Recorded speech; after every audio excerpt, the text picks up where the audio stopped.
Hi, it's Junior, record label executive, founder, CEO of Mumax. It's my pleasure being a Hall of Fame with Darling Younger. So a lot of people let me not say see for the first time, they're hearing you talk for the first time, like detailing, right? And I bet they want to know where you're coming from. You know, they want to know a little bit about your family, maybe not everything, but just a little bit. Background and everything. So just give us your background. Where precisely are you from? Well, I'm Junior. I hail from the Western region. My dad is from the Western region. My mom is from the Northwest region. Grew up in the North, in Garoua, then partly in Kumbatu. Okay. So basically, I grew up like a normal child, like every other child, but I was privileged to go to some of the finest schools you have around. Yeah, I went to Government Baligua Primary School, Garoua. Then secondary school, I went to Sacred Mancon. Okay. Then I went to PHS Kumba. How would you describe your family? My family, one of the best ever. Okay. Most supportive. Yeah. Very kind, loving people. Yeah. Okay. So if I had to come back in another life, I'll still choose them. Amazing. Wow. So what exactly did they do to make you really love them this much? Can you cite an example, an instance? Well, I grew up, I was like the kind of off kid in the family though. But despite the fact that I was misunderstood, I was stubborn, they never let me down. They always encouraged me to go to school, never abandoned me. Okay. Yeah, that's why I will always remain loyal. I'm forever grateful for what they did to me. Now, what's the relationship like between you and your siblings? And how many siblings do you have, by the way? I have 5 siblings. Okay. So how would you describe your relationship with them? I'm cool. I'm cool. But I'm not the guy who talks to people all the time. I don't talk to my brothers all the time. Oh. But we are connected spiritually. Okay. So we can spend months, then we call, say, hey, how far? But most of them are abroad. Okay. Yeah, it's just, I think me and my elder brother, that's here in Douala, and then my elder sister, that's a pharmacist in Boundary. The rest, the other 3, I think, are in the US. So we talk whenever we can, but I'm not the communication guy. I'm not the guy who calls. I'm not very much in tune with family stuff, but we talk, but we are very much spiritually connected. Okay, cool. Do you have any childhood traumatic experience whatsoever? Now, certain things happen to us as kids, and we tend not to forget. Certain things tend to hurt us. Do you have anything like this? Have you suffered from it? Childhood traumatic experience? No, I don't. Well, I don't really think so. The only problem I had as a kid was the fact that I was pretty much different from my peers. I was different. I'm more of a creative kind of person, so I used to think different. I see life different. I mean, so that was it's difficult because it's like you're always swimming against the tides. So I remember like the day I told my mom that I don't want to go to church. It was difficult, but that's me. I'm not Christian. I'm not religious. So, is there a reason for that? Because I'm an African man. I feel like it's better for me to connect with my ancestors. It's safer for me to believe, to be linked to my ancestors than a foreign God or a foreign way of believing. So I'd rather be an African spiritualist than a Christian or a Muslim. I have respect for Christians and Muslims. I've been there, but I'd rather be an African. It's safer for me. Okay. Now let's talk about your background again. Your level of education. Education? Education, that's just formal education. You're talking about formal education, no? White man book. Yes. No, I mean, I'm a graduate of mass communication, second class upper. Wow. From Ahmadu Bello University, Zaria. I just finished my coursework, my master's from the University of Boya. Okay. So I have to defend it. So that's it. That's formal education. Okay. Now, what are your plans? Because if you are going to school to obtain a master's degree, you definitely have some goals, some objectives. So, what are these objectives? Well, the objectives is, I just went there because I wanted to specialize, and I love corporate communication. Okay. And it so happened that the University of Boya has one of the best programs around. Okay. So I went there, I finished it, and it was just a personal thing for me. Yeah, because I see myself more like an entrepreneur. Okay. Yeah, I don't see myself working for somebody. I see myself being someone who creates opportunities for others. Okay. So I did it for my own. It was just my own challenge. Okay. It had actually been a while that I stopped school. Let me just go and see what I can do with my brain. Because one thing with me is that I never stop learning. Okay. Yes. And academic learning is one of the many forms of learning. True. That's why I say that's why I'm book. that aside, I learn every day. Yeah. I learn every day. I'm a fan of education. I read widely. Politics, entertainment, sports, anything. I'm interested in what happens in society. Okay, amazing. And how did you find yourself in music? Because you're one of our pioneers, you are a music stakeholder, you now have your own records, Mumax music makers. How did this come about, or where did you get inspiration from?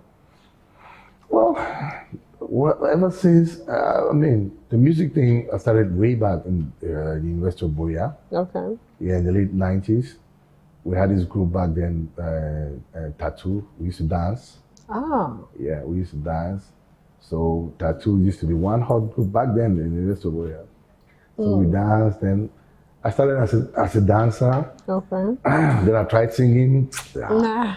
I'm always hard on myself. I'm always hard. I'm the first critic. Okay. Like this, I said, no, I don't give voice master. Nah. This one is not for me. It's not for me. Then I switched now. At some point, I became a DJ. I was a DJ. Okay. That's when I met Jovi. And that's when the concept of Mumax started, music makers. Okay. That's around the early 2000s. That's when it started. So then him and I started producing. We started making beats together, writing songs. So I learned almost every aspect of the business. Okay. From dancing, singing, songwriting, music production, mixing, mastering. I do all of those things. So those are things I have learned over the past few years, and that's actually what made me come up with the Mumax thing, because I felt like the consumer, the Cameroonian music consumer, deserves more. So back then, when we came out with Done for Quad, it was because we observed at the time nothing was really happening online. So we came up with Jovi's project, and it was a major turning point in Cameroon entertainment industry, because back then it was innovative. Beyond the music, we came up with behind the scenes, studio sessions, other video content, basically the blueprint of what most record labels implement today in Cameroon was set by Mumax. Wow. Now let's talk about Jovi. Yes. Can you remember exactly when you two met and the scenario, how was it and everything? Yeah, Jovi and I met, like I said, back then I was a DJ. I had a small music store in Melen. We used to call it a Maison Mère. So he was in the University of Yaoundé Toussoa back then. Okay. Yes, but he was pretty much in Yaoundé all the time. So I had this discotheque, and guys would come, usually rappers would come and freestyle. Everybody would come there freestyle. So he came, he used to, I don't know one young guy like that, because he's a little younger than me. So he came, but he had that thing, he had that fire. Yeah, he had that fire, and then he was really passionate about it. So that's around that early 2000s, I met him. I met Sydney, who won Africa Started Around. Those are the people that we met together.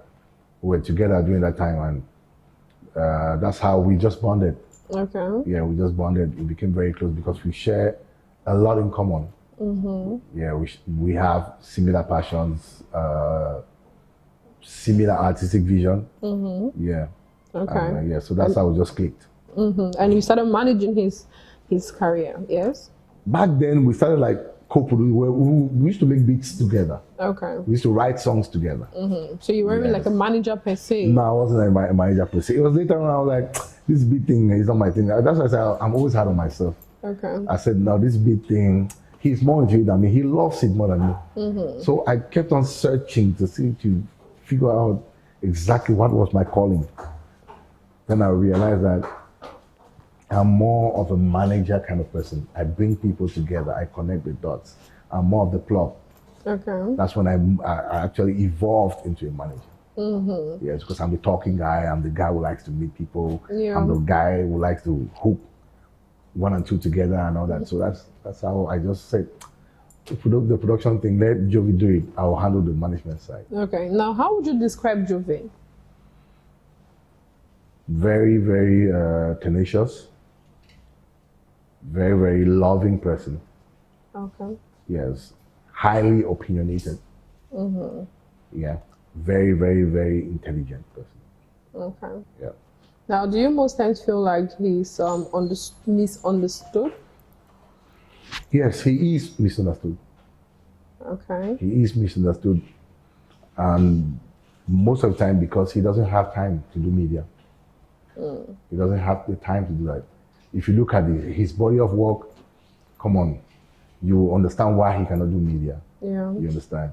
So it's because he doesn't have time to explain why he does certain things. And so people just extrapolate and take it whichever direction they want. But trust me, if you go closer to him, you realize that he's one of the most loving and most nationalistic artists that we have, because his fight has always been protecting our interest before anything else. Okay. Yes, and it's uncommon. It's not common today because even our early our fathers who fought for independence in Cameroon were killed by fellow Cameroonians. True. So you understand, because they were misunderstood, they were killed. People like Unyobe and Co, they were killed. So Jovi in the music realm is a nationalist, someone who loves bringing people together. You can see from the amount of artists that he has developed, despite the numerous disappointments from here and there, he still develops artists. Okay. Yeah, you understand? That's how you get to know that it's someone who is a father figure. You understand? Because when you lose artists like Pascal, Tila, and they go, they insult you, and you still have Tata and all this, it shows that you're a father. And you cannot compare him, who has helped people like Magasco, Rainis, and Mr. Ella, and all that, and then you want to compare him with people that have never really helped anybody. Okay. So I think it's unfair sometimes. People are just too hard on him. Okay. Now, you mentioned some artists he's mentored, some artists who's been in this record label. Let's talk about Tila, right? So you know that she's been online, and this is not the first time. You know, she said she missed out on an opportunity to travel to the US because Jovi asked her to stay back, and that he will make her a star in Cameroon. But unfortunately, he never kept his promise based on what Tila said. You know. Star maker has star house. Is Jovi a pastor that promises miracles? I don't want to comment too much on that because he is not a Pentecostal pastor that believes in miracles and all that. If you're talking about offering a career to somebody, a career is not 1 or 2 years. A career is 5, 10 years. So the person has to be capable to be patient, you understand? Because talent is not enough. What made Jovi is beyond the talent. Beyond his talent, he's disciplined, he's focused, he's dedicated, he's committed, he's passionate, he's loyal. So those are the extra qualities that have made him the artist that he is today. Okay. So now, if I meet a young person, I say, I want to help you become a star, you have to understand that it's beyond your talent. you have to have certain values. What we go for as record executives is values. What values do you have? Okay. That's the difference between two talents. That's the difference between a talent that is successful and one that is not. If you observe those that are successful, they are more disciplined, they are hardworking, they are focused, they are team-oriented. So you have to develop other qualities. So if you don't have it, you cannot blame Jovi, you cannot blame your mentor for that.